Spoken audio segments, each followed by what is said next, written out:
కదా 2 సంవత్సరాల క్రితం పాపకి ఇట్లా మేనరికం మామ మేనత్త కూతురు చేస్తున్నాడు అన్న. ఇట్లా ఇలా ఇట్లా ఉంది కదా, మళ్ళీ కింద పడింది అనుకో పక్కన చర్మం మళ్ళీ ఇలాగనే అవుతుంది అని నేను మా బాబుకు బాగాలేకుండా కదా తల్లి అప్పుడు డాక్టర్లు మేము చాలా బెంగళూరు వరకు కూడా వచ్చినాం, ప్రయోజనం ఏం లేదన్నారు. అన్న తర్వాత డాక్టర్లు ఏమన్నాడంటే లాస్ట్ పెద్ద హాస్పిటల్ కర్నూలులో చిన్న బాబే కదా మళ్ళీ కానీ పుడతారులే, మీకు టెన్షన్ ఏమి, ఫస్టే అంటున్నారు కదా, మీరు ఒప్పుకుంటే ఇంజక్షన్ వ్యాక్సిన్ వేస్తానులే అన్నాడు.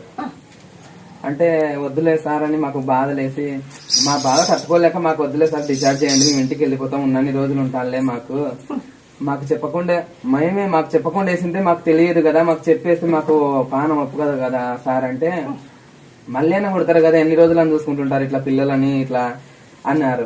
అన్న తర్వాత ఇంకా మా అక్కకి ఇట్లా చెప్పి మేము బాధపడుతుంటే మా వదిన వాళ్ళు ఇక్కడికి వస్తున్నారు అమ్మ కాడికి. మా అక్కతో మా వదిన వాళ్ళు ఇట్లా అమ్మను అంత దూరం వెళ్ళాలంటే నేనే అన్న సార్ నా నోటారా ఏ సాములు లేరు ఏం లేరు డాక్టర్లతోనే కాలే ఏం తెస్తుందని మా అక్కతో కూడా అన్న ఫోన్ లో. మరి మా అక్క మళ్ళా నాకు ఫోన్ చేసి ఏమో లేరు అంత తిరిగినారు కదా, నీ డబ్బులు ఎప్పుకొట్టినారు, ఒక్కసారి పోయి వచ్చేం దగ్గరనే కదా అంటే, నువ్వు యా మాట చెప్పి నీ మాట చెప్పాకలేనా తల్లి మా అక్కతో గాని.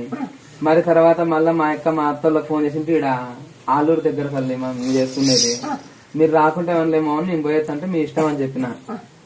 అసలుకి ఇట్లేస్తే ఇట్లనే, ఎట్లేస్తే అట్లనే, ఇంకా కోమా లేకపోయినట్టు, కళ్ళు మూస్తే తెడిసేది లేదు, ఇంకా నీళ్ళు అవి ఇంతకవి కారిపోతుంటాయి, రాత్రి అంతే పగలంతే. అట్లా పండ్లు బాగా పసుపు కలర్ లో కన్ను గుడ్లు ఇంత లావు తలకాయ లావై మేమే భయపడుతుంటే తల్లి, ఆ బాబుని చూసి మేమే భయపడుతుంటే. ఇంకా అప్పుడు ఒక గంటకు చనిపోతాడనేటట్టు ఉంటుంది. ఇక్కడికి వచ్చినాక అమ్మ ఏం కాదని తమలపాకు అమ్మకాడు అనేది ఒక తమలపాకు ఇచ్చి ఈ రోజుకి ఇది ఊకి దిద్ది తలకు రాయండి అని చెప్పినారు.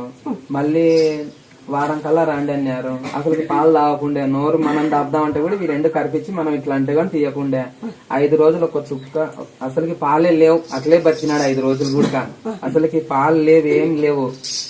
ఇంకా అమ్మ ఆకిచ్చిన తర్వాత మరుసటి రోజే చిన్నగా ఏడ్చకుండా నోరు తెడిచి ఇట్లా ఇట్లా అంటుంటే పాలు మనం దాంతో చిరంజితో తాపినారు తల్లి. మరి వారం వచ్చేసరికి కళ్ళు పచ్చగా ఏం లేవు, బూసింది అంతా పచ్చగా తోడి మామూలుగా కళ్ళు తెల్లగా అయినాయి, పాలు తాగుతున్నాడు. మళ్ళీ వారం వచ్చింటే అమ్మ పిలిచలే, ఇక్కడ వచ్చిపోయినాం. మళ్ళీ వారం నేను వచ్చిన, ఆ రోజు పిలిచింది. ఆ రోజు పిలిచినాక ఏం కాదు బాగా అవుతాడన్నారు. డాక్టర్లు ఏమన్నారు, కిడ్నీలు లేవు, మెడలు నిలబెట్టాడు, జీవితాంతం ఇంతే, మీరు ఎన్ని రోజులు బాధపడతారు, మీరు ఒప్పుకొని నేను ఇంజక్షన్ వేస్తా, చిన్న పిల్లోడు కదా 2 నాళ్ళు బాధపడి ఊరుకుంటారు కదా అన్నాడు. మా మనసు ఒప్పుకోలేక అన్నాం. అమ్మ దగ్గరకు వచ్చినాక బాగా ఇప్పుడు ఈ రోజుకి 2వ సంవత్సరం తల్లి, ఈ రోజు పుట్టినరోజు. ఇంకా ఇట్లు పట్టుకుంటే